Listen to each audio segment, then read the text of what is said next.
Don't worry, spaceship, this won't hurt a bit. Hello, Sassy Sleuths, EvyBugg here, and welcome to another episode inside of Nancy Drew, The Secret of Shadow Ranch, where today we have lots of things to do. It seems like the game is like ramping up all of a sudden and there's like so many things to do. I just realized I kind of put my camera backwards. That's okay. So essentially we had just made this cake for Tex, and what else did we do? Brain fart. We went to the ghost town, which was pretty cool. We definitely need to go back there. We need to call the sheriff and ask him if we can get into that locked building because we want to, and because we're Nancy Drew and we can do whatever we want, right? Okay, yeah, so we're gonna definitely have to do that. Wow, this music is kind of loud in my ears. Okay, well, we need to go talk to Tex. I keep looking over here because that's where the camera usually is, but the camera's over here now. Anyway, okay, so we're gonna go and talk to Tex. Real quick though, let's go ahead and call the sheriff, and we have to fix the chicken wire too. There are so many things going on. Okay, oh, and we need to call Charlena and tell her what was in the trunk. There's so much stuff to do. Hernandez. Hello, Sheriff. It's Nancy Drew again. Hello, Nancy. What can I do for you? I noticed that you put a lock on one of the buildings in the ghost town. Yeah, the support beams in there are about to go. I was afraid some dumb tourist would knock into one of them and bring the thing down, and I'd wind up having to dig them out. If I'm real careful, do you think I could have the combination? It's just an old shack. There's nothing to see in there. I'm just curious. Amateur detective, remember? I'll lock the place back up when I'm done. Well, if you swear you'll be careful. I'll be extremely careful, I promise. Let's see, where did I put that combination? Ah, here we go. 9, 2, 7, 4. Thanks for your help. Anytime. 9, 2, 7, 4. Got it. Okay. Yeah, let's go ahead and call Charlena real quick, just because we did tell her we'd let her know what was inside the trunk, so we should probably do that. Charlena Purcell's office. Hi, this is Nancy Drew. May I please speak to Miss Purcell? She told me to put you right through. She even told me to make sure you didn't have to listen to that recording again. You really rate. Hello, Nancy. So what have you discovered? Wow. Do you know anything about Dry Creek? Dry Creek, closest town to Shadow Mountain. Population at its peak, 317. Leading citizen was Cappy Munger. His establishment contained the only piano within 50 miles. Frances, being as smart as she was, taught herself how to play it. That's apparently how she met Dirk. He heard her composing a song one day and fell in love on the spot. I came across something that looks like a very old token and has the words Dry Creek Merchants on it. Sounds like you have a piece of Dry Creek script. It was sometimes used in mining towns like Dry Creek in place of currency. Does it have a denomination on it? It says 1.5 cents. Probably used for games. You mean like gambling? I'm sure it was sometimes used for gambling, but I'm talking about mechanical games. Believe it or not, they had some very primitive arcade-type games back in the 1880s. Some were quite entertaining, especially for 1.5 cents. Talk to you soon. That would be great. Interesting. All right, well, let's go ahead and... Oh, Dave's back. Hey, Dave, listen up. Since you're back, can't you fix the chicken coop, chicken wire stuff? Hello, Nancy. Something I can do for you? Let's ask him about Mary.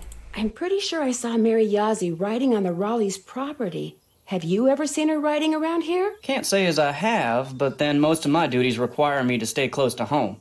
Tex, he's the one you ought to ask. I'll let you get back to work. See you later. Well, it makes sense that we would ask Tex, because we saw him out there with her too, so he obviously knows that she rides around on the property. We just don't know why. Hey, Tex. Oh, by the way, be appreciative, because we had to make your cake twice, and it was a whole ordeal, and just be nice. And we fed the animals, come on. Need something? Let's see what else we can say. Okay, let's see. Let's do this one first, because I want to get my rope. I did the barrel race in under 10 seconds and roped the sawhorse 4 out of 5 times. Do I get a lariat? Yep, here you go. I'm kinda surprised at you. Why? Figured you'd be good for some laughs out there. You weren't. Not us. But there's still hope. This little vacation of yours ain't over with yet. May I go riding again? Yep. Yep. Let's see. Okay, so should we say... Yeah, let's say this one first, and then we'll say the second one. I'm pretty sure I saw Mary Yazzie riding on ranch property. Have you ever seen her riding around here? Nope. When I asked her about it, she denied it, adamantly. Was she hurting anything? Defacing rocks? Setting fires? Threatening some endangered species? No. I wouldn't worry about it. Okay, I guess we say it. Did I see you and Mary Yazzie riding together? Me and Mary Yazzie? Course not. Why, I ain't said more than 10 words to her since I got here. You're imagining things. Talk to you later. Just stay out of trouble. Okay, I thought he would be mad about that, but whatever. Alright, Sonic break. Okay, so we do need to go get the rest of those petroglyphs. Is that what they're called? Petroglyphs? From the area that we have to use the rope thing. Anyway, yeah, I'll see you there. Okay, so we have to lasso this thing up here. Yes, we have a rope now, Nancy. That's the point. This is exciting. Okay. Oh gosh, this again. Wait for it to get smooth. There we go. Okay, we did it. Whew. Ta-da! Okay, now this is exciting. Okay, what are we gonna find up here? I can't get my map out now. Oh, I'll true. just remember the petroglyphs I see and check my map later. Alrighty. So let's see if we can remember which way they went. Okay, so this one was on this side, and this one was on this side, and my little cursor is glitching a little bit. Okay. Oh, let's see, this one is like right in front of us. Okay. This one's up here. Okay. This one is up here. We have 2 more, is that right? Okay, so let's see. There's this one. Oh, it's kind of hard to see because that's right behind my camera. Okay, and then one over here. Okay, so this should be the last one. Beneath Cappy's keys, Pappy's name, please. Now, they did say that Cappy was the name of one of the people at the ghost town, I think? Something along those lines. Okay, well, let's go and talk to Mary, because we have to ask her why we saw her riding with Tex. I don't think we asked her that yet, did we? I don't know, my brain's not always that good. But also, we have to go back to the ghost town, because now we have the combination 9274, I think it was, in order to get into that locked room. Okay, Mary Yazzie, we got some things to ask you. Hi, can I help you with something?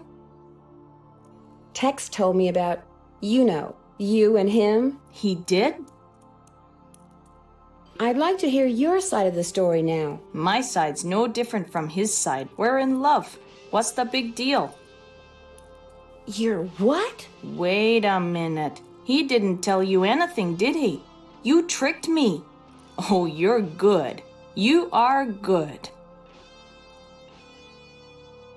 Is that what you were doing on the ranch when I saw you? Meeting Tex? Yes. See, Tex knows the Raleighs and I have been arguing about that property I want to buy.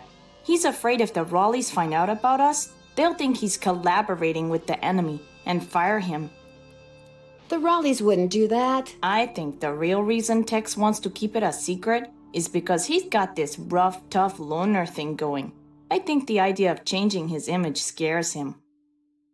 Knowing Tex, that does make sense. Anyway, Tex and I are in love.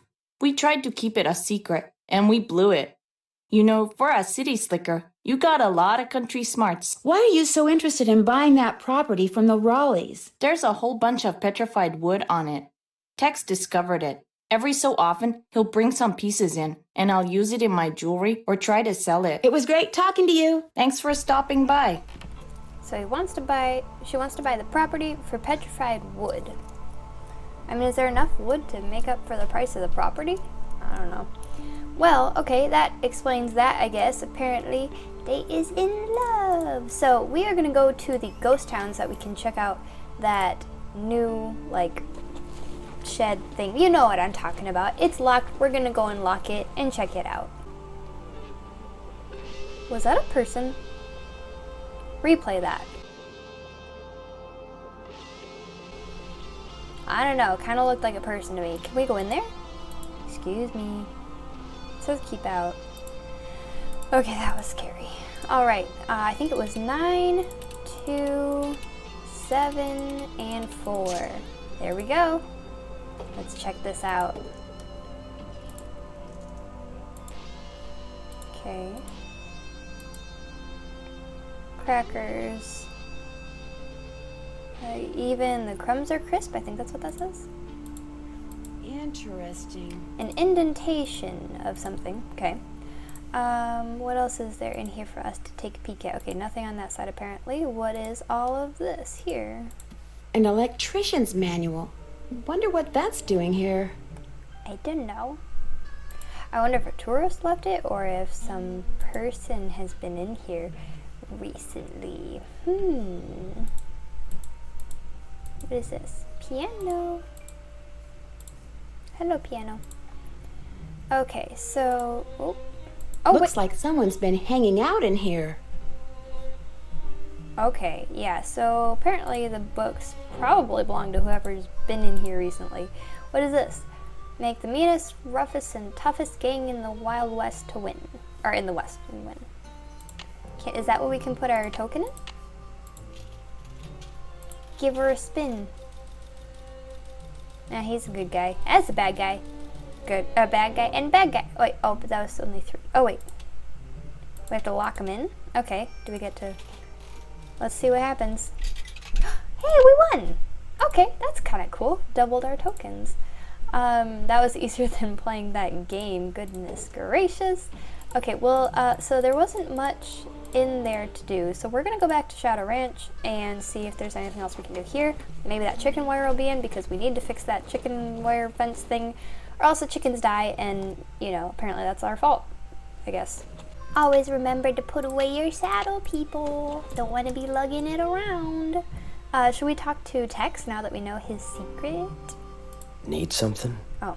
Talk to you later. Yahoo! Of course I know I can go riding because I was just out riding, silly Nancy. Okay, where's our chicken wire? Hello, Nancy. Something I can do for you? Ooh, should we out their secret? Now, normally I wouldn't do this, but I have a feeling if it's part of the game, we probably have to do it, so we'll do it. It seems that Mary Yazzie and Tex have a thing for each other. Tex and Mary Yazzie? You gotta be kidding me. They're keeping it hush-hush because Tex is afraid the Raleighs might not approve. Can't see why the Raleighs would care. Less, of course, they dislike her as much as she seems to dislike them. And even then, I can't see where it'd be any of their business. You got a steady back home? That depends on why you want to know. His name is Ned. Never mind. I'm sorry. I shouldn't have asked. Forget I said anything. So, what else can I do for you? I'll let you get back to work. See you later. Excuse me, partner. Is you hitting on me? 'Cause I has a boyfriend. His name is Ned. Nedstifer, Nedley, and he, is a college dude. Gosh, do we have to tell Shorty Texas business? Because he's gonna blab it to the entire state of Arizona. But I guess we probably have to. Miss Nancy, Oh. how may I be of service? Well, I'd better get going. Pleasure talking to you. Apparently we don't care. Look at our pretty cake. Okay, maybe we have to talk to like the Raleighs and stuff. So we're gonna call the Raleighs and Bess. And who else? And maybe this too. Because this, I think this was from Shorty's map or something. SWGS, this is Gaza. Hi, my name is Nancy Drew. Not too long ago, you provided this person I know with a map that showed the locations of mineral deposits in central Arizona. That's what I'm here for. Is there any chance you might remember talking to that particular person? I might. We got a lot of maps on Arizona mineral deposits, though. Know which one it was? The number on it was PUB893A. Publication 893 Alpha. Let me put it up on my screen here. Last person I mailed a copy to was Shorty Thurmond. That's your friend? Yes, as a matter of fact, it is. According to my notes, he'd just started a job in the Shadow Mountain area and figured he'd go looking for gold on his off hours. You keep notes on all the calls you get? In a bureaucracy like this one, you never know. When something goes south and fingers start pointing, it's always good to have your side of the story all nice and documented. How likely do you think it is that Shorty will find any gold around Shadow Mountain? Oh, he might find a nugget or two, but from the looks of the maps I sent him, any ore out there would be of such low quality that attempting to extract gold from it would be pointless. That's interesting. What is? Apparently, this Shorty person asked me if I knew anything about Dirk Valentine's treasure. Really? Do you remember what he said? As I recall, he'd heard a rumor that some outlaw had buried some kind of treasure near Shadow Mountain. He thought it might be in an old mine shaft or something. And what did you tell him? Nothing. I didn't know anything about it. Well, thank you, Geza. No problem. What did you say your name was again? Nancy... Drew. Nancy Drew. Asked a lot of questions. Didn't buy any maps. But she really appreciated your taking the time to talk to her. Be sure to put that in your notes too, okay? Got it. Goodbye, Miss Drew. Bye. Oh, that's funny. Okay, let's go ahead and quickly call the Raleighs and Bess and George and see what they have to say. Hello? Hi, Aunt Bet. I forgot to ask you before how Uncle Ed was doing. Well, he definitely has some kind of infection. I'm fine. So they've got him on antibiotics. We'll be here at least 2 more days. I noticed a letter in your roll-top desk from someone named Jane Nash. Oh, yes. She worked for us back in Phoenix when we still owned the clothing store. Unfortunately, she turned out to be totally unreliable and we had to let her go. Her letter sounded almost threatening. Oh, she's harmless. Part of her problem was that she was all talk and no show. It was Ed's idea to hire her. She was a good salesperson. She was just not a very good person. Not a very good person, oh man. Has Tex ever said anything to you about her? About Jane? No, why would he? I just wondered, that's all. She had an ex-husband or two, as I recall. Very unstable emotionally. Then how can you be so sure she won't do something to get back at you? For the same reason we fired her, dear. She's too lazy. Oh man. Plus, what does having a couple of ex-husbands, like, how does that mean that you're emotionally unstable? Maybe just didn't work out. Anyway, okay, now should we say this? Because I thought we were supposed to let Dave do it, and I thought we told Dave that we'd let him do it. But like I said, it's Nancy Drew. You kind of have to say all of the question type things and all of the, like, conversations. So we probably have to say it, but I feel a little bad. Are you aware that there's a secret door behind the bookcase in the den? No. Oh my, you really are quite the detective. How did you discover that? Well, actually, it's a long story. What do you know about Dirk Valentine? Never heard of him. Do you know a Dirk Valentine? Isn't he that outlaw guy Shorty was carrying on about the night I got bit? He's supposed to have hidden a treasure somewhere around here. This is the first I've heard about it. It could be why someone is trying to chase you off the ranch. Dirk Valentine. Sounds like a character from a Charlene Purcell novel. As it turns out, I talked to Charlene Purcell recently. Really? About what? About Shadow Ranch, actually, and about Dirk Valentine. She's done quite a bit of research on him. He was in love with Frances Humber, you know. Oh my gosh. You mean Charlene Purcell is going to write a book that takes place on our ranch? She's still my palpitating heart. Ed, you tell her she's welcome to visit Shadow Ranch and do all the research she wants anytime she wants. Don't I get some say in this? No. I'll be in touch. We'll be right here. Bye. I mean, she is a fan, I think, so there's that. Okay, let's see what Bess has to say. Bess, tell me you're almost here. Hello? Where are you guys? You've got to get out here. I saw the Phantom Horse last night. Know what we saw last night? The inside of a motel room in St. Louis. St. Louis? Our plane finally took off at 7 last night. We didn't call you because we wanted to surprise you. Only the next thing we knew, we were being diverted to St. Louis on account of bad weather, so the airline put us up at a motel. But when we came back to the airport this morning, guess what? Let's just say both. With their luck, it's probably both. You're fogged in, and your plane's got more mechanical problems. We're fogged in. I have never seen fog this thick. Visibility's 3 feet tops. You can barely drive in this stuff, let alone land and take off. Let's change the subject. So you saw the Phantom Horse? Last night, right after the campfire, this glowing horse appeared out of nowhere, then went galloping away. And right after that, the main pipe in the pump house sprang a leak. Another case of bad luck? I think not. So while everyone's attention was on the horse, someone sabotaged the pump house. First the rattlesnake, now this. Yikes. Has either of you two ever read anything by an author named Charlene Purcell? She writes romance novels that take place in the Old West. That rules me out. I saw her on a talk show once. Seemed kind of full of herself. Why do you ask? I had to call her in order to open this old trunk at Mary Yazie's. She knows a lot about the people who used to live at Shadow Ranch. I bet I know more about 19th century clothing design than she does. I found a half-burned note that had a bunch of gibberish on it in the fire pit. Gibberish? You mean like a code? That could be why someone tried to burn it, so no one else at the ranch would ever know what it said. Maybe it was about the sabotage. That's just what I was thinking. So just find a way to decode that message and you'll be all set. Oh yeah, easy as that. Just find a way to decode all the gibberish. Would you believe I found a letter that Dirk Valentine wrote to Frances Humber? No way.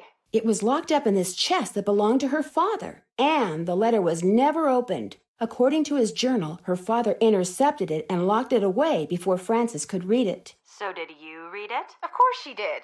I mean, she better have. Of course we did. The letter may explain what the deal is with that phantom horse. What'd the letter say? Well, evidently Dirk wanted Frances to have the loot he'd stashed, so he set up this elaborate treasure hunt for her. The letter contained all sorts of weird, obscure clues to help her find what he'd hidden. But if the letter was never opened... Frances couldn't have found the treasure. Oh my gosh, it could still be out there. And someone could be using that phantom horse to chase the Raleighs off the ranch because they want to be the ones to find it. We're stuck here when we could be there with you looking for hidden loot? That does it, George. We're suing the airline and the airport. Oh man. Have I told you about the cowboys that work for the Raleighs? No, and believe me, I've been meaning to ask. Well, Dave Gregory, he's the foreman, and he's very cute, Bess. Wouldn't you know it? Anyway, I caught him secretly digging around in the cellar. He knows about Dirk Valentine's treasure, too. What about the other cowboys? Tex Britton, the head wrangler. The Raleighs fired his sister when they lived in Phoenix. At first, he denied it. Then when he finally admitted it, he said he lied because he knew the truth makes him look bad. Yeah, it makes him look like he's been sabotaging stuff at the ranch to help his sister get back at Aunt Bet and Uncle Ed. He says that's not true, that he doesn't even blame the Raleighs for firing her. Words are cheap, Nan. Keep an eye on him. Don't call me Nan. That's weird. That just sounds funny.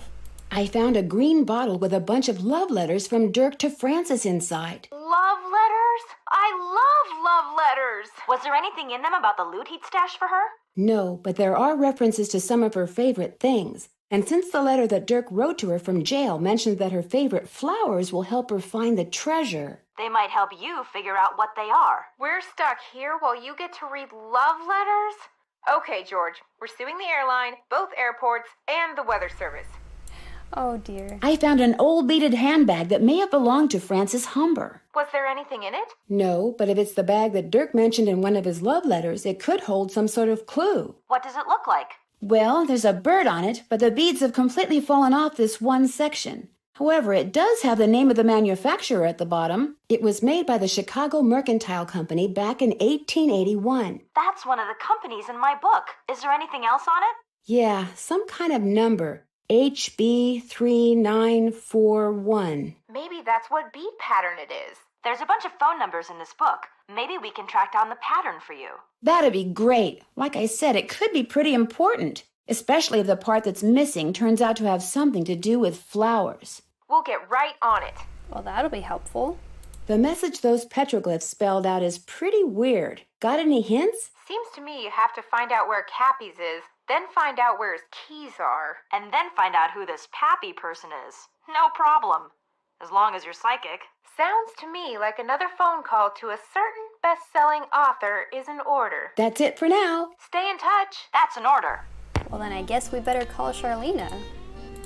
Figure out who Pappy is, because we know Cappy's is the place. Charlena Purcell's office. Hi, this is Nancy Drew. The place in the Say ghost no town, more. you know.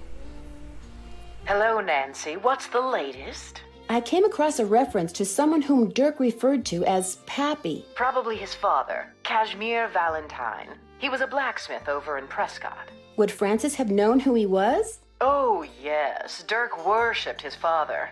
Which is ironic, because by the time Dirk was arrested, his father had pretty much disowned him out of shame. Would you happen to know the brand name of crackers back in the 1880s whose slogan was "Even the crumbs are crisp"? Not offhand, but I certainly can find out. Details like that are why so many of my books have won awards for historical accuracy. Have you read any of my books? No.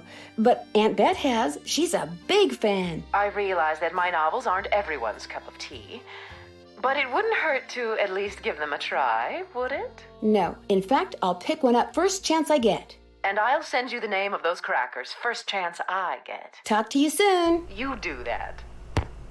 All right. Unfortunately, that's all the time we have for today's very long episode. I didn't think it would go that long, but we had a lot of conversations to have with people. Okay, we got some really great hints for the next episode. We can figure out all of Francis's favorite flowers and we need to figure out who's camping out in a ghost town. Like, what kind of a weirdo does that? I don't know. Anyway, we have to fix the chicken wire. There's all sorts of things that we have to do, so stay tuned. We will be continuing this series next Tuesday. I'll see ya, and we'll see what else is going on, alright? See ya next time. Bye! Bye, bye, bye, bye.